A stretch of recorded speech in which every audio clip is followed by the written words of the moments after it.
Hey guys, I'm going to show you how to make your own lock rings without having to spend any fucking money on Midway or anywhere else. Today I went out and I bought a RCBS lock ring, which is this right here. And I wanted to see, the only reason I bought it is so I could bring it home and make sure I got the right size screws, set screws, and the right size tap so I could duplicate it with my little aluminum Lee rings. So played around with it, had some great success, and I figured I'd share it with all of you. So, here is the list that I've prepared for you. The plug tap, I'm sorry. I've been drinking New Year's is in about an hour. It's going to be 2017. So you're going to need a 1024 NC tap, which is part number 8028 from Irwin. And that's going to give you 24 threads per inch. You're also going to need a number 25 Irwin bit, which is .1495 inches or 3.8 millimeters, and that's part number 81125. You can use a T-handle or you can use another style handle, which I have, but I don't like. I use the T-handle. Over here, these are things that you don't need, but they'll make it much easier. We've got a 1 1/8 inch wrench and a 3/4 inch wrench. A set of vice grips. Notice how they're flat. And a automatic center punch.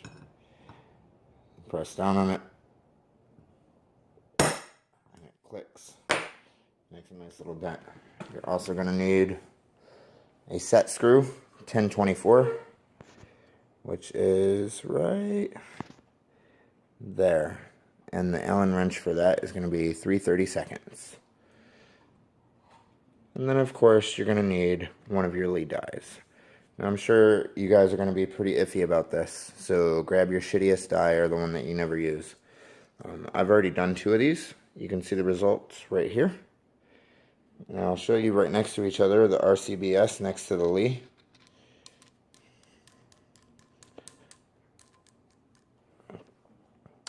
You can see that they are fucking identical.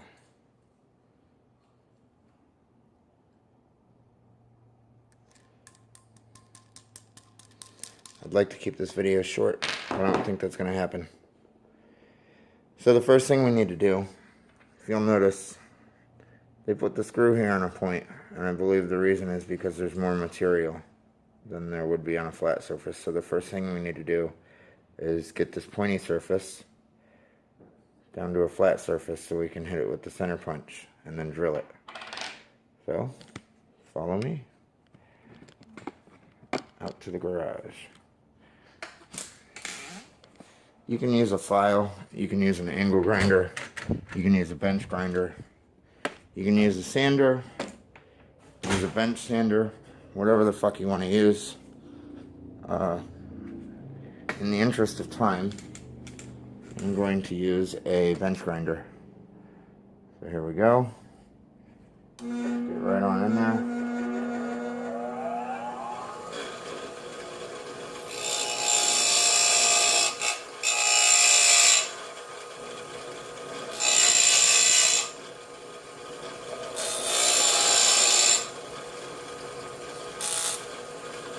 I don't really have to take down much.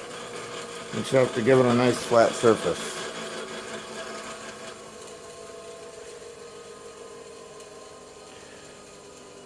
So we've got a flat right there. It looks perfect to me. We'll take it back inside. We'll hit it with our center punch. And sorry the garage is a mess.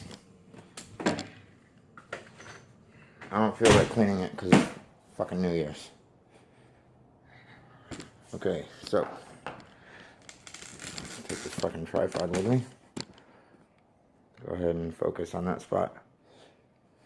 I'm using my phone to record this, and it's got a terrible fucking camera on it. The autofocus never works properly. So, I'll go ahead and zoom in on that spot. Find that flat part, which is right there. And, oh, that's another thing I should show you. I hate to unscrew this because it's kind of a pain in the ass, but there is something important that you should know about. You may think I would like to do it in the center of the ring for aesthetics, but if you study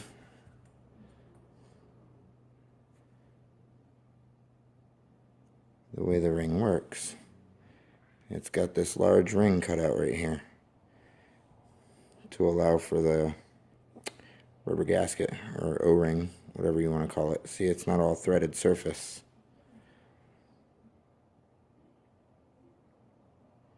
It's got that space right there. So you don't want to go towards the bottom because you're not going to have any support for your set screw. You want to go kind of towards the top where that flat spot goes. So we're going to go kind of towards the top. If you want, if you're not that good with memory, I don't know if I can do this on the camera. You're going to take the marker and just mark it out. Got a nice little speck marked on there towards the top, but not all the way, because we still want to have some material to grip onto, right? Alright. So now I'm going to take this. Now remember, this is aluminum. You don't want to fucking break this thing. And you can easily do it, because it's not very fucking strong.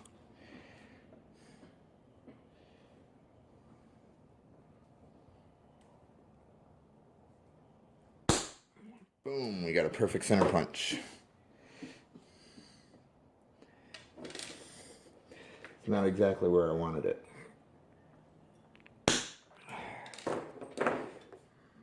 That's much better. That's exactly where I wanted it. Perfect.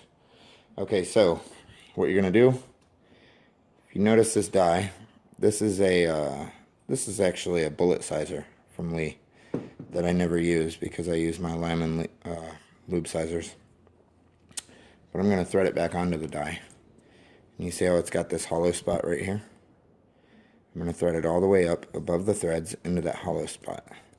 That way, when the drill bit punches through, it won't punch into the threads and damage the bit. It'll go into that little hollow cavity, and it'll allow for the little metal shavings to go in there. So take it over. You guys can do it on a vise if you want. I do it in a press. I just feel it's easier that way. It kind of locks everything in place, and it holds it still while you're drilling on it. Your drill bit is going to be steel, and you're drilling into aluminum. So you really, when you go to Ace Hardware, or wherever you plan on buying your supplies from, you really don't have to worry about buying multiple drill bits, even if you're bad with drill bits, because there's really no way you can fuck this up. So I'll go ahead and zoom in on that for you.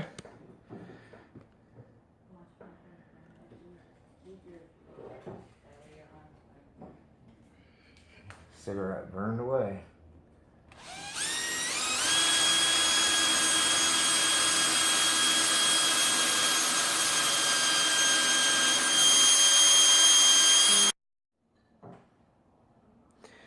My video was interrupted because I got a Facebook call from Sweden to wish me a Happy New Year.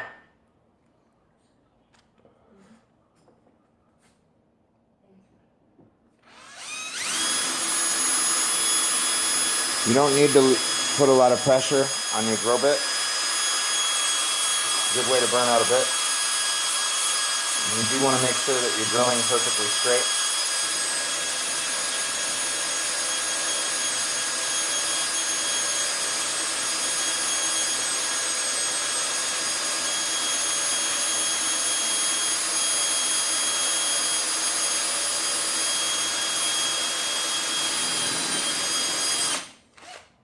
Okay, we are all the way through. So now, well, this doesn't really matter.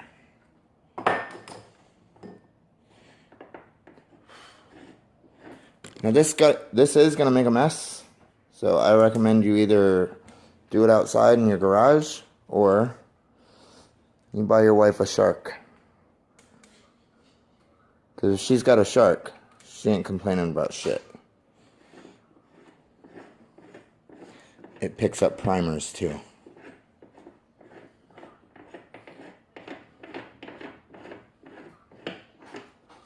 Okay, all the rest of the work is going to be done over here. I'll set the tripod up right here. Got a nice little workstation. Alright. You're going to feel some resistance when you go to remove this because there's burrs behind there from where the drill bit came out. Just go ahead and power through that. It'll cut off the burrs for you. If you can't do it with your fingers, if you're too weak, you can use your wrenches.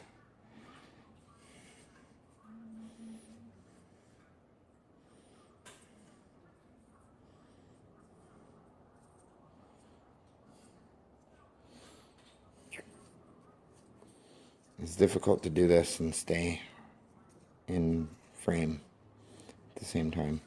Alright, you'll see we have our ring right here. I'm going to go ahead and punch through.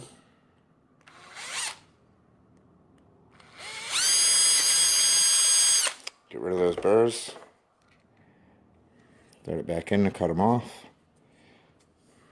And everything is hunky-dory. So you're going to take your tap. You want to make sure that it's perfectly straight. And even though it's aluminum, you want to be careful. You don't want to mess up your threads, and you don't want to break your tap. So you go in, then you come back, then you go back in, turn it about a half a turn, a full turn, come back out. This is where the vice grips come in handy.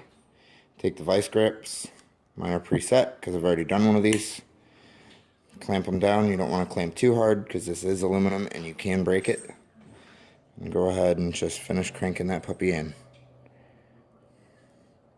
I go in a half to a full turn and then I come back out so it can remove the material. And you'll see it dropping on the counter. You won't see it, but I see it.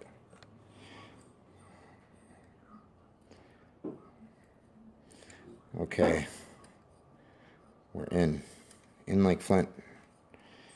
And you really don't need to run it all the way down, but I do anyway.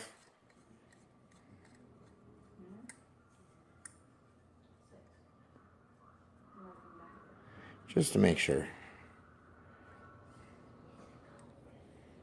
Yes, and the sugar off of your breath is like burning my nose because that stuff is so sweet. So I love you. Keep it. Now if you bought the right shit and you've done this right, you can take your 3/32 Allen wrench. Oh, that's right, I forgot about the burrs. Take this thing back in here one more time. Remove those fucking burrs so it still threads in and moves easily. There we go. As I was saying, if you've done this right, take your 3/32 Allen wrench, put it in that 1024 set screw, line that baby up, and it'll go right in there. Yay, that looks great, but does it work? I'm glad you asked. Throw this motherfucker on there.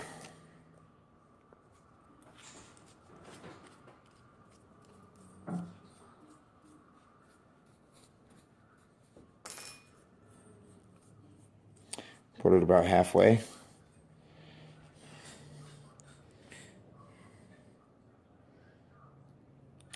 Go ahead and tighten this baby down. Obviously, you don't have to use that much pressure, but I'm going to stress test it. Or pressure test it. If I was doing this on a regular die, it'd be a lot easier because I could use 2 wrenches. But since I chose to use this sizing die, I'm going to have to grip it with something. So I'll grip it with these channel locks. And get my big ass wrench. I'm going to use the box end.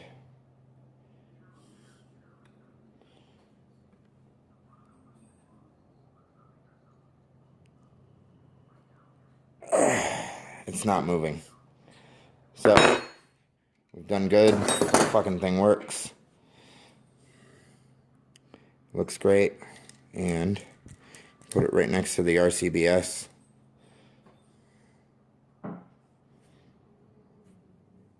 It's the same fucking thing. It really is. They've got flat edges instead of pointy edges. That is the only difference. Oh, and they use steel instead of aluminum. So, I mean, there's definitely a difference in quality, but I mean, it's not like you're fucking torquing on these things every day. You screw them in, you know, put a hand tighten on them, maybe grab your wrench and put an extra tightening on them, but they work for what they're made for. And this is definitely a great upgrade. I'll be doing this to all of my dies. Every single one of them, which is going to take me fucking forever.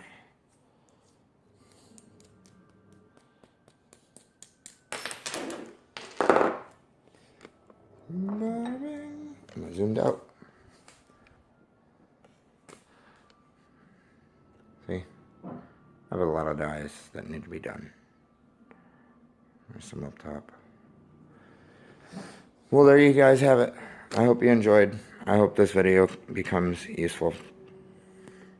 Also, I wanted to mention that I purchased the Lee Auto Drum powder measure today, and it's fucking awesome.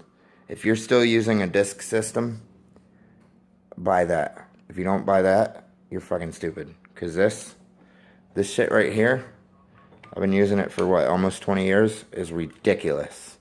Whoever designed this should be shot. It's a pain in the fucking ass. This thing, I don't know, it took me about 3 minutes to set up. About 2 minutes to weigh my powder charge, get it set, and it throws accurate, consistent throws every fucking time.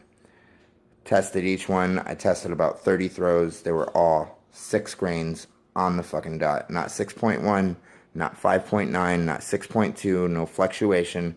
It throws perfect every time. Does not take very long at all to set up, and it's just fucking amazing. So, highly recommend you upgrade to the auto drum system.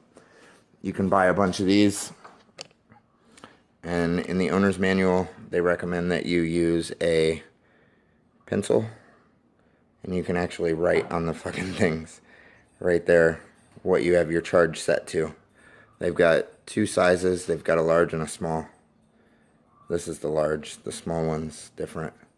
And you take this little key here, stick it in there, and it raises the charge. It's badass. You'll read the book when you buy one. They're fucking awesome. Worth every penny. And I have to buy a shitload of those things. Alright, everybody. Happy New Year. Welcome to 2017. Enjoy Donald Trump. Later.